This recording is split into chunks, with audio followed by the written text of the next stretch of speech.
राहें कहाँ तक जाएंगी, राहें जहाँ तक जाएंगी, राहगीर वहाँ तक जाएगा। तुम दरिया से क्या पूछ रहे, नीर कहाँ तक जाएगा। अरे खींच धनुष की डोर, निशाना साधो अपनी मंजिल का, बाकी बाद में देखेंगे कि तीर कहाँ तक जाएगा।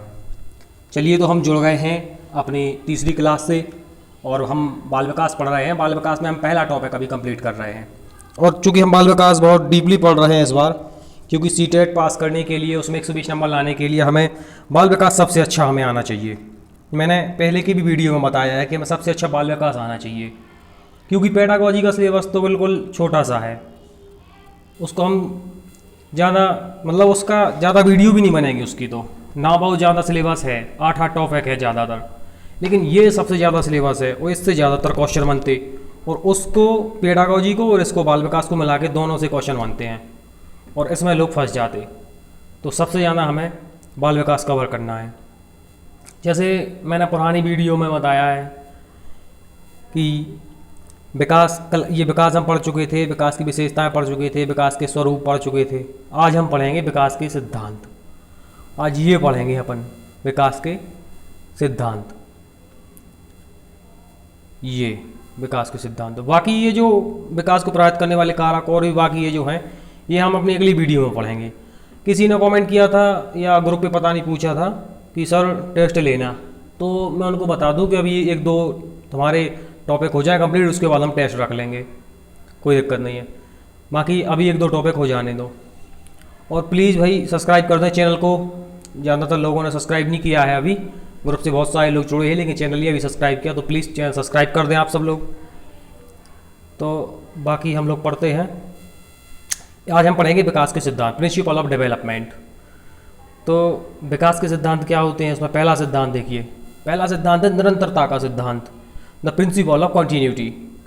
मतलब जो मानव का विकास होता है वो जन्म से लेकर मृत्यु तक चलता रहता है। जन्म से लेकर नहीं, ये जन्म से लेकर नहीं, मानव का विकास प्रसवपूर्ण अवस्था से लेकर मृत्यु तक चलता रहता है। यहाँ से क्वेश्चन बनता है कि भाई मानव का विकास कहाँ से शुरू होता है, तो प्रसवपूर्ण अवस्था से शुरू होता है। प्रसवपूर्ण अवस्था वह कहलाती है जब बालक माँ के पेट में रहता है, वह कहलाती है प्रसवपूर्ण अवस्था। तो बालक का विकास वहीं से शुरू होता है, प्रसवपूर्ण अवस्था से, और कहाँ तक चलता है, जीवन पर्यंत तक चलता है। बालक का विकास प्रसवपूर्ण अवस्था से शुरू होता है और जीवन पर्यंत तक चलता है। तो और वृद्धि जन्म से शुरू होती है और परिपक्व अवस्था यानी कि 18-20 वर्षों तक चलती है, उसके बाद वृद्धि बंद हो जाती, फिर नहीं होती वृद्धि। लेकिन विकास प्रसवपूर्ण अवस्था से शुरू होता है, जीवन पर्यंत चलता है, मैं पहले भी बता चुका हूँ। तो मानव के जन्म से लेकर मतलब प्रसवपूर्ण अवस्था से लेकर मृत्यु तक विकास की प्रक्रिया सदैव निरंतर गति ही चलती रहती है। मानव जीवन के कुछ वर्षों में विकास तेजी से होता है, जैसे कुछ वर्षों में तेजी से मतलब बाल्यावस्था में नहीं, शैशवावस्था में विकास तेजी से होता है, फिर बाल्यावस्था में विकास थोड़ा कम हो जाता है, धीरे धीरे होने लगता है, फिर स्पीड पकड़ लेता है किशोरावस्था में, और उसके बाद फिर धीरे धीरे होता रहता है। तो ऐसे ही मानव जीवन के कुछ वर्षों में विकास तेजी से होता है और कुछ वर्षों में विकास की गति धीमी हो जाती है। इस सिद्धांत के अनुसार विकास की प्रक्रिया कभी रुकती नहीं है, मतलब लगातार होती रहती है। शैशवावस्था, फिर बाल्यावस्था, फिर किशोरावस्था, फिर युवावस्था और फिर प्रौढ़ावस्था, और ऐसे वृद्धावस्था तक ऐसे चलती रहती है विकास की प्रक्रिया, कभी रुकती नहीं है। ये विकास निरंतरता का सिद्धांत। चलिए हम दूसरा देखते हैं, विकास क्रम का सिद्धांत। ये विकास का क्रम क्या है, विकास क्रम का सिद्धांत, प्रिंसिपल ऑफ डेवलपमेंटल सीक्वेंस। जैसे आपने सुना होगा, देखा होगा कि भाई सीक्वेंस क्या होता, एक क्रम होता है। सीक्वेंस जैसे गिनती का एक क्रम होता है, 1 के बाद 2 आएगा, 2 के बाद 3 आएगा, 3 के बाद 4 आएगा, ऐसा एक क्रम होता। 1 के बाद 2, 2 के बाद 3, ऐसे एक क्रम होता। ऐसे ही विकास का भी क्रम होता है कि पहले तुम्हारी शैशवावस्था आएगी, फिर बाल्यावस्था आएगी, फिर किशोरावस्था आएगी, फिर तुम्हारे उस किशोरावस्था में क्या परिवर्तन होंगे, फिर युवावस्था आएगी, उसमें क्या परिवर्तन होंगे। तो विकास का भी एक क्रम होता है। ऐसे विकास अचानक नहीं होता, किसी में आकस्मिक नहीं होता, एक क्रम होता है, एक क्रम का पालन करता है विकास। तो हम पढ़ लेते हैं क्या लिखा है। बालक के विकास का एक क्रम होता है। जन्म के समय वह केवल रोना जानता है, इसके पश्चात धीरे धीरे वह अनेक गुण सीखता जाता है। सही बात है, जब बालक का जन्म होता है सिर्फ वो रोता है, उसके बाद वो कुछ शैशवावस्था में सीखता है, फिर बाल्यावस्था में सीखता है, फिर किशोरावस्था में बहुत सारे गुण सीखता है, और ऐसे ही वो सीखता रहता है जीवन भर। ये लिख लें, इसमें मैंने ये टाइप करना भूल गया, ये व्यक्तिगत भिन्नता का सिद्धांत है, इसको लिख लें, ये व्यक्तिगत भिन्नता का सिद्धांत है, व्यक्तिगत भिन्नता का सिद्धांत, लॉ ऑफ इंडिविजुअल डिफरेंस। मतलब कोई भी दो व्यक्ति समान नहीं होते, इसका मतलब है कि कोई भी दो व्यक्ति आपस में समान नहीं होते, चाहे वो जुड़वा भाई भी क्यों ना हो। दो जुड़वा भाई भी हैं तो वो भी आपस में समान नहीं होंगे। जैसे जैसे आप है, आपका कोई दोस्त है, आपका कोई भाई है, आप तीनों समान नहीं होंगे, उसमें कुछ बुद्धि होगी, आप में कुछ होगी, और आप में कुछ होगी। आप में तीनों में समान बुद्धि भी होगी तो और दूसरी योग्यताएं अलग अलग होगी। इसका मतलब ये है कि हम सब अलग अलग हैं। क्लास में अगर 20 बच्चे हैं तो 20 अलग अलग हैं, और इसी को आधार मानते हुए पढ़ाई भी कराना है उन बच्चों को, इसलिए हमें ये सिद्धांत पढ़ाया जा रहा है। तो ये है व्यक्तिगत भिन्नता का सिद्धांत, लॉ ऑफ इंडिविजुअल डिफरेंस, कि व्यक्ति की बुद्धि, लिंग, वातावरण आदि का प्रभाव उसके विकास पर पड़ता है, एवं एक ही आयु के, देखिए यहाँ, एवं एक ही आयु के दो बालकों के शारीरिक, मानसिक और सामाजिक विकास में अंतर होता है। दोनों शरीर में भी, दिमाग में भी, और सामाजिक व्यवहार में भी उनके अंतर होता है दो बालकों की। तो मतलब इसका ये है व्यक्तिगत भिन्नता का, कि कोई भी दो बालक आपस में समान नहीं होते, ना कभी होंगे। अगला है विकास की दिशा का सिद्धांत। अब ये विकास की दिशा का सिद्धांत क्या है? विकास की दिशा का सिद्धांत, the principle of developmental sequence, the principle of developmental sequence, विकास की दिशा का सिद्धांत। तो मानव विकास सिर से शुरू होकर पैर की तरफ चलता है, इसको सिरा पदाभिमुख भी कहते हैं, इसको मैं आगे पढ़ाऊंगा। मानव का जो विकास है वो सिर से शुरू होता है, हेड से, सिर से शुरू होकर कहाँ चलता है? पैरों की ओर। जब बच्चा माँ के पेट में रहता है तो भी विकास सिर से शुरू होता है। पहले उसका सिर बनता है, पहले उसका सिर बनेगा, उसके बाद उसके पैर बनेंगे, हाथ बनेंगे, बाद में कान बनेंगे, लेकिन पहले उसका सिर का विकास होगा, उसके बाद उसके समस्त विकास होंगे। तो इसी तरह मानव विकास सिर से शुरू होकर पैर की ओर होता है। जन्म लेने के पश्चात प्रथम सप्ताह में बालक केवल सिर उठाना सीखता है, देखिए यहाँ सिर उठा पाता है। 3 माह में वह बालक अपनी आंखों पर नियंत्रण कर लेता है। 6 माह में वह अपने हाथों से गति करने लगता है, हाथ पांव हिलाने डुलाने लगता है, चलाने लगता है। इसके बाद देखिए जो मैंने बताया था वो यहाँ फिर आ गया कि गर्भावस्था में पहले सिर का विकास होता है, फिर धड़ का विकास होता है, अंत में टांगों का विकास होता है। तो आप इसे ध्यान रखिए, ये पूछा जाता है एग्जाम में कि विकास सिर से पैर की ओर होता है। हालांकि क्वेश्चन सिर पदाभिमुख से पूछा जाता है, लेकिन फिर भी यदि आप वो पूछें कि विकास कहाँ से होता है तो सिर से पैर की ओर होता है। ये विकास की दिशा है, पहले सिर में होगा विकास, फिर आपके पैरों की तरफ बढ़ता जाएगा। अगला है समान प्रतिमान का सिद्धांत, समान प्रतिमान। अब ये समान प्रतिमान क्या है तो मैं बता दूं कि समान प्रतिमान का अर्थ ये है कि हरलॉक के अनुसार, the principle of uniform pattern, Hurlock के अनुसार प्रत्येक जाति, चाहे वह पशु जाति हो या मानव जाति हो, अपनी जाति के अनुसार ही विकास के प्रतिमान का अनुसरण करती है। अपनी जाति के अनुसार ही विकास के प्रतिमान का अनुसरण करती है। इसका मतलब ये है कि यदि आप इंसान हैं तो आप चाहे भारत में रह रहे हो, चाहे ब्रिटेन में, और चाहे अमेरिका में, आपका विकास जैसे एक मनुष्य का विकास होता है उसी तरह आपका भी विकास होगा। जैसे एक मनुष्य का विकास होता है वैसे ही आपका होगा, चाहे आप दुनिया के किसी भी देश में रहें। तो पहले में आप में शैशवावस्था आएगी, फिर बाल्यावस्था आएगी, फिर किशोरावस्था आएगी, फिर विवाहावस्था।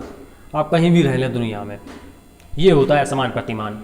मनुष्य का जैसा विकास होता है वैसा ही आपका होगा अगर आप मनुष्य हैं तो। ये समान प्रतिमान है, मतलब आप अपने पैटर्न को फॉलो करेंगे चाहे आप दुनिया में कहीं भी रह लें या कितना अच्छा वातावरण आपको दिया जाए। ये होता है समान प्रतिमान का सिद्धांत।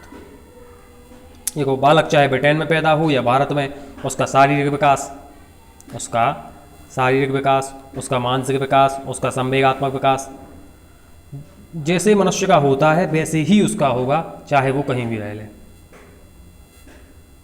अगला है एकीकरण और पारस्परिक संबंध का सिद्धांत। एकीकरण और पारस्परिक संबंध का सिद्धांत, the principle of integration and inter relationship मतलब प्रत्येक बालक पहले शरीर के पूर्ण भाग को चलाना सीखता है और फिर अंश के भागों को चलाना सीखता है। ये अंश लिखा है यहाँ पे, अंश। पहले पूर्ण भाग को चलाना सीखता है, फिर अंश के भागों को चलाना सीखता है। इसका मतलब क्या है? इसका मतलब है कि बालक पहले अपना हाथ चलाना सीखता है, पैर चलाना सीखता है, उसके बाद उस पैर की और हाथ की अंगुलियों को चलाना सीखता है। सबसे पहले बालक अपना हाथ या पैर चलाना सीखेगा, फिर धीरे धीरे उनका उंगलियों पे कंट्रोल बढ़ता जाएगा, फिर वो उंगलियों को चलाना सीखेगा और फिर एक साथ दोनों को चलाना सीख जाएगा। पहले बालक अपने शरीर के पूर्ण भाग को चलाना सीखता है और फिर अंश के भागों को चलाना सीखता है।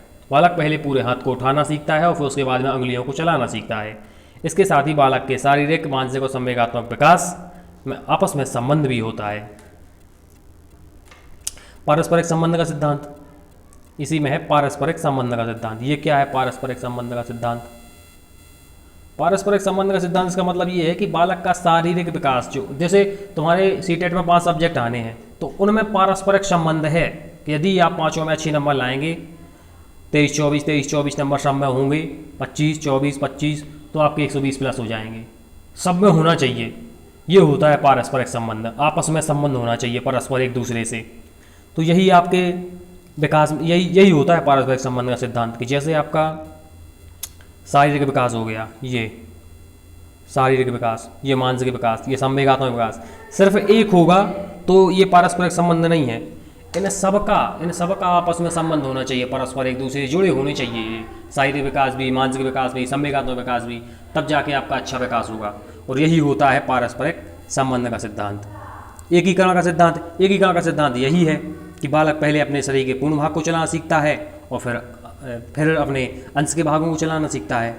या एकीकरण के सिद्धांत को तुम इस हिसाब से भी समझ सकते हो कि जैसे हम टाइपिंग सीखते हैं तो पहले हम कंप्यूटर की तरफ देखते हैं, फिर उंगलियों की तरफ देखते हैं और आपस में हम संबंध नहीं बना पाते। लेकिन जब हम एकीकरण स्थापित कर लेते हैं, जब इंटीग्रेशन कर लेते हैं, तो हम 50, 55, 60 की स्पीड भी लिख देते हैं और हम टाइपिंग को नहीं देखते। फिर हमारी सिर्फ नज़र कंप्यूटर स्क्रीन पर रहती है और हम टाइप करते जाते। ये एकीकरण है। पारस्परिक संबंध का सिद्धांत मैंने तुम्हें सीटेट के उदाहरण से बता ही दिया कि 5 सब्जेक्ट में जब आपस में संबंध होगा, जब आप सब में अच्छे नंबर लाएंगे तब जाके आपके अच्छे नंबर आएंगे। ये पारस्परिक संबंध का सिद्धांत होता है। और अगला है आपका वंशानुक्रम और वातावरण की अंतःक्रिया का सिद्धांत। क्वेश्चन वंशानुक्रम और वातावरण की अंतःक्रिया का सिद्धांत, लेकिन पेपर में सिर्फ इतना सा देते हैं कि अंतःक्रिया का सिद्धांत। तो जब ये आएगा कि अंतःक्रिया का सिद्धांत, तो हमें समझ जाना है कि अंतःक्रिया वातावरण और वंशानुक्रम के बीच ही होगी और किसी के बीच नहीं होगी। वातावरण और वंशानुक्रम, the principle of interaction of heredity and environment.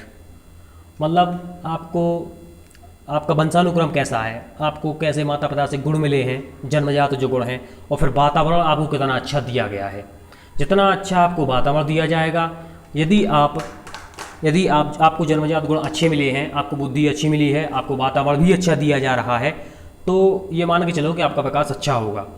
तो वंशानुक्रम और वातावरण की अंतःक्रियाओं का सिद्धांत, ये भी सिद्धांत टीचर को पढ़ाया जाता है। तो चलिए यहाँ पे हमारे ख़त्म होते हैं टॉपिक। ये टॉपिक हमारा ख़त्म होता है और नेक्स्ट टॉपिक में हम देखते हैं कि पूरा कवर करेंगे या किस हिसाब से करेंगे। बाकी आप ग्रुप से जुड़े रहें और यदि कुछ भी आपको प्रॉब्लम हो या वीडियो को इतना बड़ा बनाना, लंबा बनाना, छोटा, आप मुझे कमेंट करें। और आज मैंने वो क्वेश्चन ऐड नहीं किए, मल्टीपल चॉइस क्वेश्चन, क्योंकि उसमें कल वीडियो बड़ा बन गया था। यदि आप चाहते हैं कि नहीं सर वो ऐड कीजिए क्वेश्चन, तो आप मुझे कमेंट में बताएं। और प्लीज़ हमारे चैनल को सब्सक्राइब करें। यदि हम आपके साथ इतनी मेहनत कर रहे हैं तो प्लीज़ आप भी थोड़ी सी मेहनत करें। और जो लोग बोल रहे थे कि सर 3-4 महीने हमारे पास, हम 3-4 महीने में पूरा सिलेबस कंप्लीट कर लेंगे। अभी एक वीडियो आ रहा है सिंगल, बाद में हम 2-2, 3-3, 4-4 वीडियो डालेंगे। अभी कुछ दिन की बात है, उसके बाद हम 2-2, 3-3 वीडियो डालना शुरू करेंगे। तो यदि आपने हमारे चैनल को सब्सक्राइब नहीं किया है तो आप हमारे चैनल को सब्सक्राइब कर दें।